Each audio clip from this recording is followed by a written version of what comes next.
वहां पर जो अतिक्रमण किया गया था उसके खिलाफ ये कार्रवाई की गई। लेकिन एक बड़ा संदेश ये जा रहा है कि बीजेपी की सरकार चुन चुन कर एक खास वर्ग को निशाना बना रही है और राहुल गांधी की ओर से ट्वीट करते हुए हमला किया गया है कि दरअसल संवैधानिक मूल्यों को बुलडोज कर रही है ये सरकार।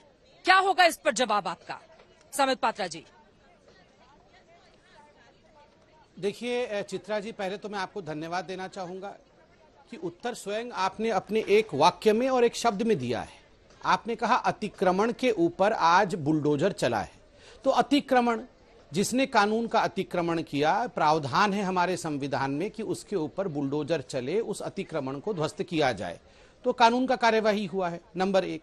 नंबर दो, जहां तक राहुल गांधी इत्यादि इत्यादि इत्यादि का सवाल जवाब है, जो हम सवालों के घेरे में खड़े हैं, चित्रा जी, विडंबना है इस देश की। इस देश में भारतीय जनता पार्टी तब भी सवालों के घेरे में खड़ी थी जब अनुच्छेद 370 भारतीय जनता पार्टी ने हटाया। हम तब भी सवालों के घेरे में खड़े थे जब हमने सर्जिकल स्ट्राइक पाकिस्तान के ऊपर किया। हम तब भी सवालों के घेरे में खड़े थे जब याकूब मेमन को फांसी हो रहा था। उस समय राहुल गांधी से लेकर तमाम लोग कह रहे थे he was hanged because he is a Muslim. हम तब भी सवालों के घेरे में खड़े थे जिस समय बुरहान वानी को हमारे जो आर्मी के लोगों ने मार गिराया क्योंकि वो आतंकवादी था। उस समय भी उसे कहा जा रहा था नहीं, ये तो अतिक्रमण नहीं कर रहा था, ये तो हेडमास्टर का बेचारा अच्छा सा बच्चा था। हम तब भी सवालों के घेरे में थे जब पत्थरबाजों के ऊपर एक्शन लिया जा रहा था और हम पत्थरबाजों के खिलाफ कार्यवाही कर रहे थे। तब ये राहुल गांधी कह रहे थे ये तो भटके हुए बच्चे हैं। हम तब भी सवालों के घेरे में थे जब अफजल गुरु के ऊपर हम उसे निंदा कर रहे थे। तब राहुल गांधी कह रहे थे अफजल हम शर्मिंदा हैं, तेरे कातिल जिंदा है।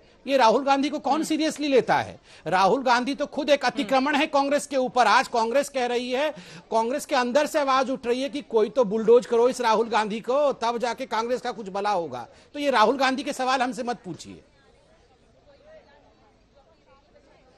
ठीक है, सीधे आपके पास आते हुए अभय दुबे जी, अगर कहीं पर अतिक्रमण होगा और अवैध अतिक्रमण के खिलाफ कार्रवाई की जाएगी, आज नहीं तो कल होनी ही है, और होनी क्यों नहीं चाहिए, तो ये फिर संवैधानिक मूल्यों का, संविधान का अतिक्रमण और उसको बुलडोज करना कैसे हो गया?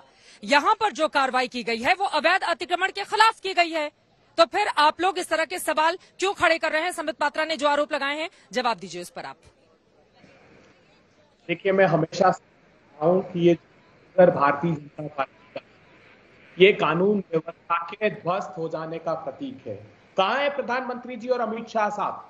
हिंदुस्तान के 10 प्रदेशों में दंगे की आग भड़क चुकी है। आपने देखा हिंदू अस्मिता की बात कर रहे हैं, अरे सवाल इन पर आज भी खड़ा होगा जब गणेश कुमार गुप्ता की दुकान तुम तोड़कर गिरा दोगे गफूर के साथ साथ। संबित पात्रा, आपने हिंदू अस्मिता के नाम पर हिंदुस्तान का वोट लिया। आप बड़ी बड़ी बातें कर रहे थे। अभी मनोज तिवारी साहब कह रहे थे ये रोहिंग्या घुस आए हैं, इनको बाहर करना। अमित शाह साहब 5 साल से कह रहे हैं कि रोहिंग्या को बाहर करेंगे, एनआरसी लागू करेंगे। चित्रा जी, ये फरवरी 2022 में अमित शाह साहब लोकसभा में कह रहे हैं कि नेशनल रजिस्टर ऑफ सिटीजनशिप का हमारे पास तत्काल कोई प्रस्ताव नहीं है, ना हम उसको लागू करेंगे। ये कह रहे थे सिटीजनशिप अमेंडमेंट एक्ट, हम जो रिलीजियसली परसिक्यूटेड हैं, जो विश्व भर में सताए हुए हिंदू हैं, उनको नागरिकता देंगे। आज 1 जनवरी 2020 से ये नोटिफिकेशन आ गया। ये कहते हमने रूल नोटिफाई नहीं किए। 10,000 से अधिक लोगों ने 88 देशों के नागरिकता के लिए अप्लाई किया। मुझे बताइए ना उस संहिता का क्या? आज अवैध अतिक्रमण पर आपसे सवाल पूछा है,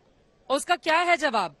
मैं आपसे पूछ रही हूँ, अवैध अतिक्रमण के खिलाफ हुई है कार्रवाई, ये संवैधानिक मूल्यों का, संविधान का हनन कैसे हो गया? जल्दी से सर। ये अवैध अतिक्रमण नाम की सरकार है। मुझे बताइए क्या किस बात पर स्टे दिया सर्वोच्च अदालत ने? युक्त सुनवाई का अवसर दिया? क्या दोष था उस गणेश कुमार गुप्ता का? वो तो सारे दस्तावेज बता रहा था। संबित पात्रा, रोजगार दे नहीं सकते, करोड़ों युवाओं के रोजगार तुमने पहले ही अपनी छीन लिए और अब लोगों को दरबदर करना चाहते हो बुलडोजर चलाकर। ये सिर्फ राजनीतिक रोटी सेक रहे हैं। ये दंगे रोक नहीं पाए। आप जानती हैं फरवरी 2020 में जब दंगा हुआ दिल्ली में, तब एसिड अटैक तक हुए, बर्बरता से एसिड अटैक हुए और कई लोग उसमें घायल हो गए। 755 केस थे जिसमें 62 हीनियस थे। कहां गए संबित पात्रा जी? आज कहां है बताइए ना।